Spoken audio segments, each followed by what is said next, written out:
Well, Pascal, less than 2 weeks ago, a trailer dropped for a new film which is going to be released in the summer of 2023. A film that I never ever thought would ever get made.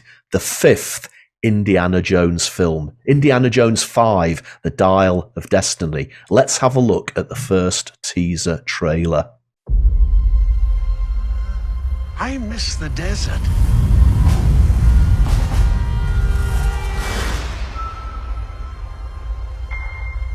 I miss the sea.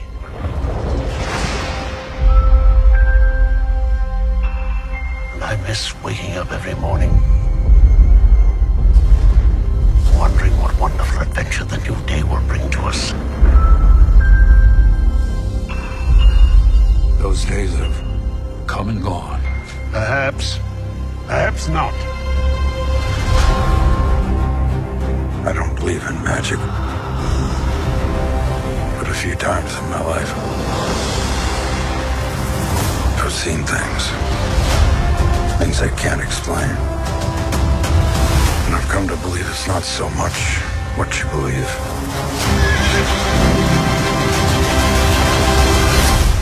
It's how hard you believe it.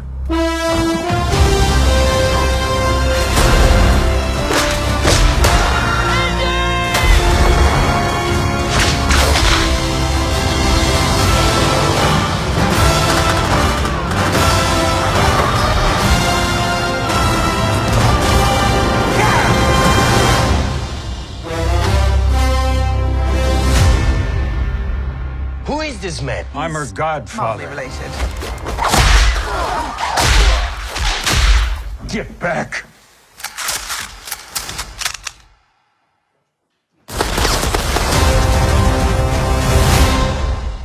Oh, Pascal, the imagery, the fedora, the whip, the music.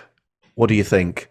I'm actually quite emotional. I watched this teaser trailer a lot. Yeah. And do you know when you hear the piano chord, being played, but very slowly, there's something melancholic about it. And then when you realize that this is it, this is the last one with Harrison Ford. This is also the last film scored by John Williams, who essentially retired last year. This is the last one that George Lucas and Steven Spielberg will be involved in as exec producer. To me, this is like the end of an era. So I just find myself to be quite emotional watching this, coupled with a sense of dread of thinking, please don't mess it up. Well, that is the whole big thing, isn't it? Because like everybody, I was an absolutely massive fan of the first three films. I thought the fourth one was a bit of a miss. I mean, it was entertaining. It was good. It was good fun and, action packed, but it just didn't quite have the magic to me of the first three. What I am hoping with this one is that they will not make similar mistakes and they will be able to recapture the epic scale, the humor, the storytelling and the action of those original three films. But I have to say, I'm a little bit concerned because, let's face it, hats off to him, no pun intended. Our Harrison is not exactly a spring chicken, is he? He must be in his late 70s, maybe even his early 80s now. Is it realistic to expect Indy jumping around and swinging off chandeliers and driving motorbikes and elephants and goodness knows what? How far are we going to be having our expectations stretched here, or will they compensate for his age like they did in the fourth movie by having the younger Indy, if you like? Although that younger Indy doesn't seem to be part of the cast, so I don't know where that's going to go. Yeah, no, it's a tough one. For me, we will talk about the marketing very soon, viewers and listeners. Yeah. But for me, it's the I still have with me, and is the case, the disappointment, of course, of the last three installments of Star Wars, where there was this hijacking of the franchise and our beloved characters to introduce the next generation.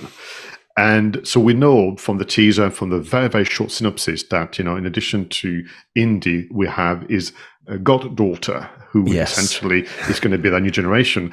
But what I'm saying, with complete humility to the filmmakers, don't make it about her, with respect, we're not there yet. We, make it for installment number 6 could be about her, but please make this about Indiana Jones and Salah and all the others.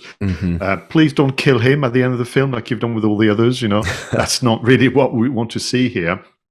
And what we need is a summer blockbuster where the whole family can go in and essentially follow a treasure hunt. We need the dark cave, we need the traps, we need the potentially the monsters, the tribes, and the threats, and so on. I love the storyline. I have to say, I have more faith in this one than the Kingdom of the Crystal Skull. Although, of course, Raiders would always be my favorite. This idea of the space race, the using Nazi engineers and scientists to help the US and so on, and all that backdrop. I find the storyline a lot more interesting. And to your point about your wish list, I think the teaser trailer seems to suggest that they have got all the components right for this film. Yeah, and that's what I'm hoping is going to be the case. So earlier when we were introducing this right at the beginning of the show, Pascal, I was actually quite surprised when you said there's a hell of a lot of marketing already happened, because obviously the teaser trailer's only been out for a couple of weeks, and I've seen a few posters and I've seen a few tweets, but I think your research has shown that there's a hell of a lot more to talk about. Yeah, so the 3 elements, to begin with, just for ourselves, I made the list of the online platforms. So there's a official Facebook page, so there's an official Twitter account, there's an official Instagram, there's Lucasfilm, who seems to take the lead with regard to the teaser trailer. There is a hashtag, of course, Indiana Jones. There isn't a website, though. In fact, when you type in, or when you click on the link that reads indianajones.com, it takes you to the Facebook page. So I've been wondering whether this is a temporary measure until they get the official website sorted, although that feels a little late, So what's your view on that? Well, again, there must be a website on its way. There must be. You couldn't possibly not have a website. But, again, maybe, they've decided that social media is the way and that people don't want websites. But if they're going to be producing, a whole series of different forms of content, from posters to TV spots to fully fledged trailers, and I'm sure there'll be some very interesting treasure hunty type games going on at some point coming along. So a website, to me, would be the absolute essential hub for an indie marketing campaign. For people listening from Lucasfilm and Walt Disney Studios, Roger and I would be more than happy to take the lead on the website design and management. So that was me. So then you have what I've called, Roger, the unofficial teaser campaign. So filming started in 2021, the summer of 2021. One thing I didn't know at all, actually, when I did the research, is that this film was originally, perhaps it was ambitious, planned for 2019. Wow. They wanted to try and coincide it with the 50th anniversary of Lucasfilm, and then we know what happened, obviously then that time. So they filmed between the summer 2021 to the spring of 22. And people in the UK were treated with many kind of appearances and sights of Harrison Ford and cast and crew across the UK and Scotland. They also filmed in Italy and Morocco, of course, sets, and primarily in the UK as well. So you had actually quite an extensive coverage in the press, TV and radio. Nothing from the official kind of channels of Lucasfilm and Walt Disney, but certainly fans and the media kept sharing pictures of filming taking part. Yeah. I shared with you back in the days that there was a break during the lockdown measures during the pandemic. So we went up to Bamborough Castle. And when we arrived, Bamborough Castle was closed because of filming. And I was maybe the only person that was pleased about it. Everybody else was fed up. So, literally people were spotting Harrison Ford cycling in North Shields and some parts of Scotland. I was so jealous. But moving on to the official teaser campaign. So no surprise there. This one started during Star Wars Celebration, 26 May 2022. In addition to talking about and answering questions about Star Wars and the franchise, Harrison Ford was on stage to introduce the very first official image. Can you imagine? Just an image. Just an image. To the fans. It's been seen before, but you're very good at this, actually, Roger. Would you mind describing the image particularly to our listeners? Yeah, you've got the silhouette of Indiana Jones walking across what looks like an extremely dodgy rope bridge in the middle of a very dark cavern, but his silhouette is illuminated by a shaft of sunlight beaming down from the heavens, and he's just getting these feet to the edge of this rope bridge, i.e. getting to safety. But you would have imagined that at any moment this rope bridge could come clattering down. Or indeed, again, he may just be freeze-framed. He might even have been running. And if the camera pans out from this, there may be a horde of swordsmen chasing him across the rope bridge. Who knows? But to your point, it's so incredibly simple, but so evocative. Yes, and everything is there. The sense of threat, of jeopardy, dark caves, treasure hunting. Not knowing what's around the corner. What is really bittersweet as well about the Star Wars Celebration of May is they were celebrating the 90th birthday of John Williams. John Williams also played a brand new score, which is the theme of Elena, who is Indiana Jones' goddaughter. Yeah. But also at the same time on stage, John Williams said, "This is it. I'm now going to retire. This is my last contribution to the world of cinema." I don't know. I just get very emotional thinking about it. So many amazing scores for so many amazing films over the year, but then he's put the time in, hasn't he? I think he probably deserves to have a bit of a rest in his twilight years. No, absolutely. I mean, one of my biggest regrets was to never be around or never having the time to go and see a concert with him being the conductor. I think you and I tried once to go to Edinburgh, didn't we? There was a tribute concert, and somehow may have been COVID. We didn't manage to go there. Yeah. So nothing much happens actually from May onwards, apart from the press and the media reacting to the photo. I mean, with people writing or doing like 2-hour video reviews of just the one photo, which is brilliant. That's what it's all about. And of course, recounting their favorite moments in the other 4 installments. To them, we have to wait till September 2022, the 16th of September, for the Disney Fan Club Expo. Yeah. Again, so jealous of our US friends. And there they were able to show footage, so moving images of moments in the film, including, and I think was probably part of the tactic to appease minds, the de-aged Harrison Ford in action scene, which I thought was very clever. And at the time confirmed the return of Jonathan Rhys Davies as Salah. Yeah, now that is interesting, the de-aged Harrison Ford, isn't it? Because that suggests there'll be flashbacks. Yes, I believe so. And the teaser, I mean, it goes so fast. I mean, only because I've watched the teaser like 20 times. There's moments where you can see a younger Harrison Ford. Yeah. And I'm guessing, technology has moved on from, all the other attempts. So it should be fine. Clearly, judging by the reaction, the comments on the internet, people have reacted reasonably well to the de-aging process. Perhaps one news item that didn't get the audience to react so well was, of course, on stage, put on the spot during a question Q&A, Harrison Ford confirmed that this was the last time he would be playing the character. So again, back to this sense of nostalgia and melancholy that's going to accompany, I think, the movie. Never say never again. Absolutely. So the next element that built up from that was, which is something that we reported, you and I, often, is the Empire magazine exclusive campaign. I'm guessing, Roger, there must be one per territory or per country. That must be the US/UK campaign. I'm assuming in different languages they have different magazines doing that, where they have exclusive photos, stills. Yeah. They have the subscriber only art cover, which is always just stunning.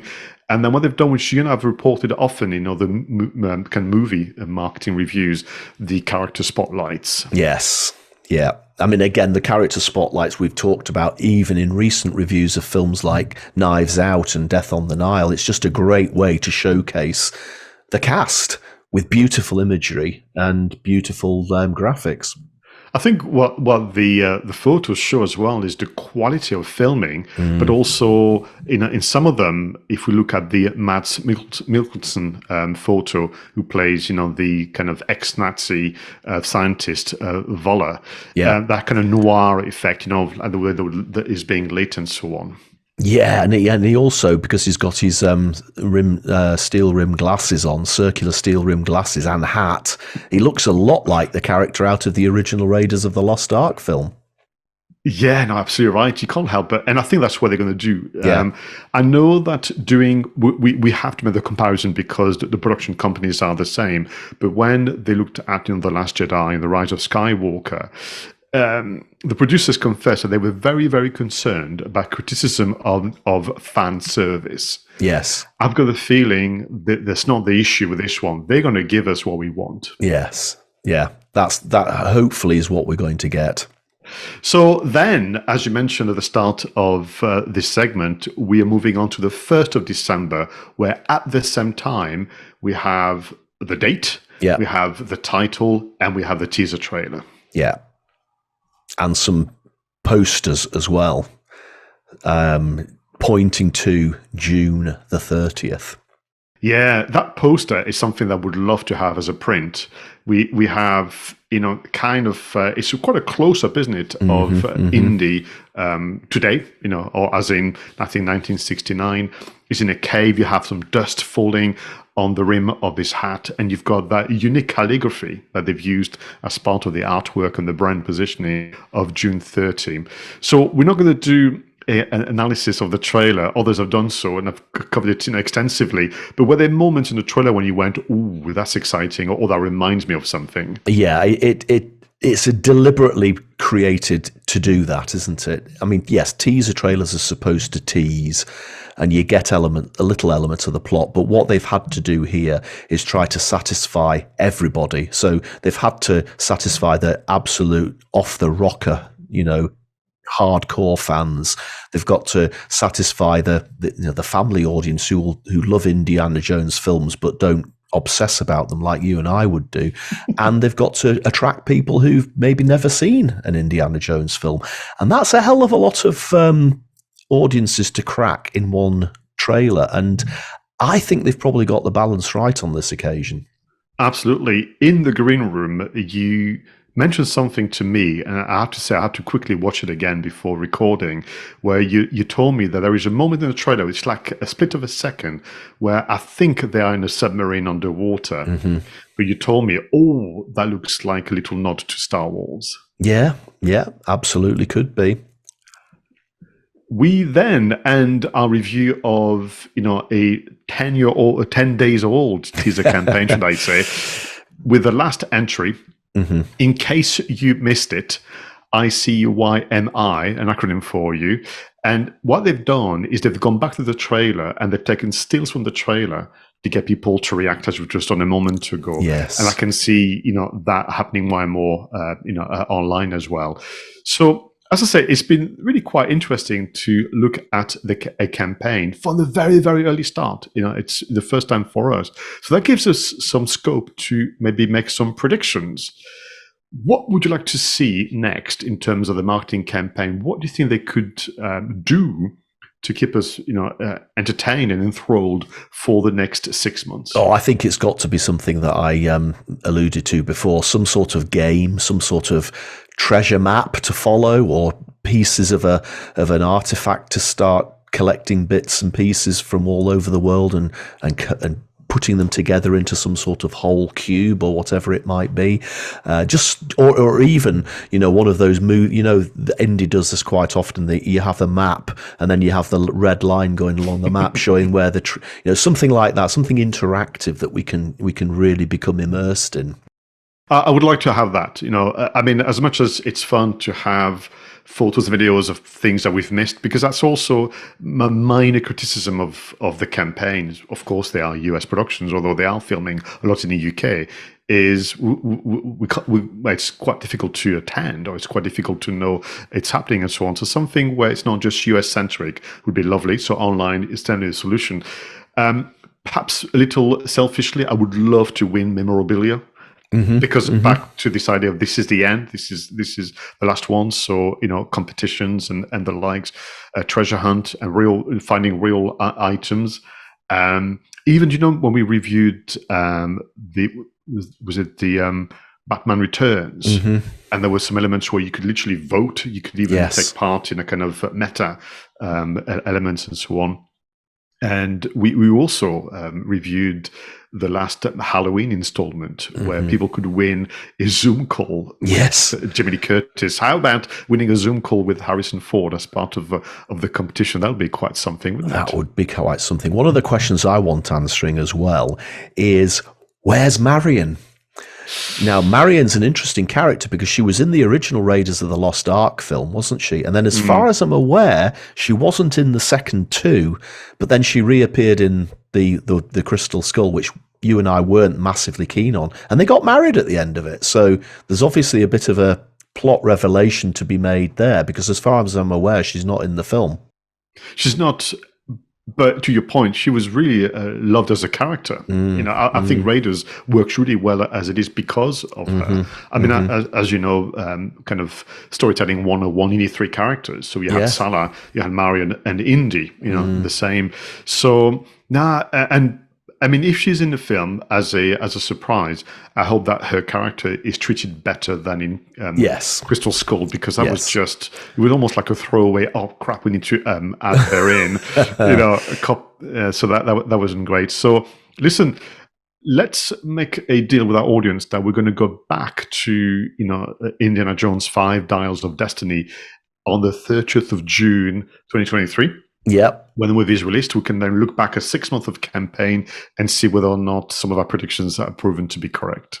Absolutely, Pascal. Do you know what? 2023 is going to be quite an exciting year for film marketing because not only have we got Indy 5 coming out, but I've recently seen the first trailer, as far as I'm aware, for Mission Impossible 6. Oh, and that'll probably be coming out around about the same time, perhaps a bit later. I think it's in July.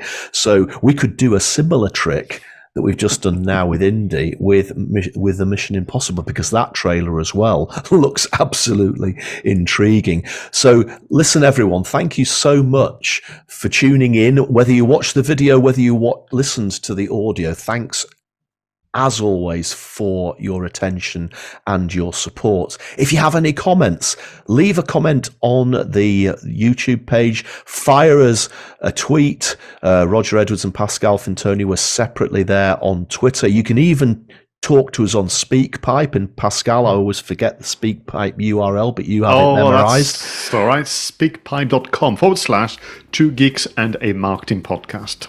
Fantastic. So everyone, thanks once again, and until next time, go out there and make sure that your marketing is done right. I was Roger Edwards and he was Pascal Fintoni.